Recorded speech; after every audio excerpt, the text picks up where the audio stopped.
3 generations of AMD GPUs. Let's see how wide is the gap. Let's go.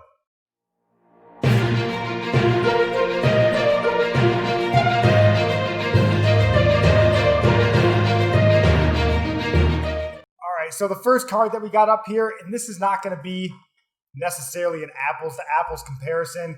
You know, some of these are more of the high end of the generation and the other ones are more mid-tier, but this is what I got on hand, so this is what we're going to use. So the first one that we got here, let's see if I can do the old reach around and get this. Right here, we got the R9 280. So this graphics card released in March of 2014. And when it released, the reference card going rate was $279 going rate for this card. It came with 1,792 stream processors or cores. It was built under the Tahiti architecture, which was under their GCN structure of their dies here, the GPU die itself.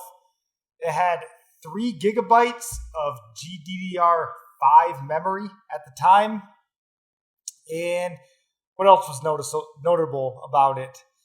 Not much. PCIe Gen 3, nothing spectacular there. Just a typical 2-fan card here, 6-pin power connector.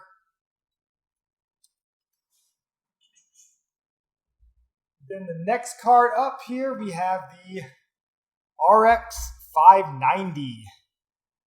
This card is released in November of 2018, so pretty recent. And mostly just a refresh of the RX 580, more of just an overclocked version of the RX 580. This here is obviously the anniversary edition. But when this released, again, $280 for the highest end version of their Polaris architecture here. Again, still using that GCN overarching sort of structure for their dies. And this released with 8 gigabits of GDDR5 memory, 2,304 stream processors or cores, and actually forgot to mention this, a base clock of 1,469 megahertz and a boost clock of 1,545 megahertz. On the old R9, I forgot to mention it. Let's go back one. That had a base clock of 850 megahertz with a boost clock of 933 megahertz. So pretty big leap from Tahiti to Polaris. And then moving on from Polaris into the 5700 XT. This one right here, and this is the Msi Gaming X version. This released obviously pretty recently, as of July 2019. And this, at the time, released for $399. And again, this is reference card pricing. This model were obviously a little bit more expensive than that. And it was built on the all-new Navi architecture, the RDNA die for the GPU. It has 8 gigabits of GDDR6 memory. It has 2,560 stream processors or cores. And it has a base clock of 1,605 megahertz with a boost clock of 1,755.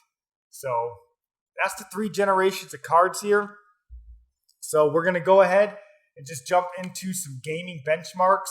You know, originally I had a plan of maybe going back and kind of testing these cards against the best games of their day and seeing how they stacked up. But I didn't feel like buying new games just to make one simple YouTube video. If you guys want to contribute to my Patreon page, I will put that money towards doing that.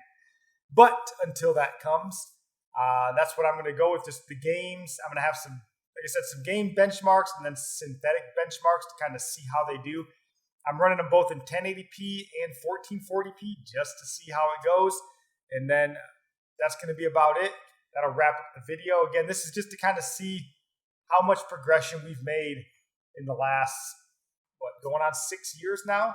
So hope you guys enjoy it. If you do, please take a second to drop a like.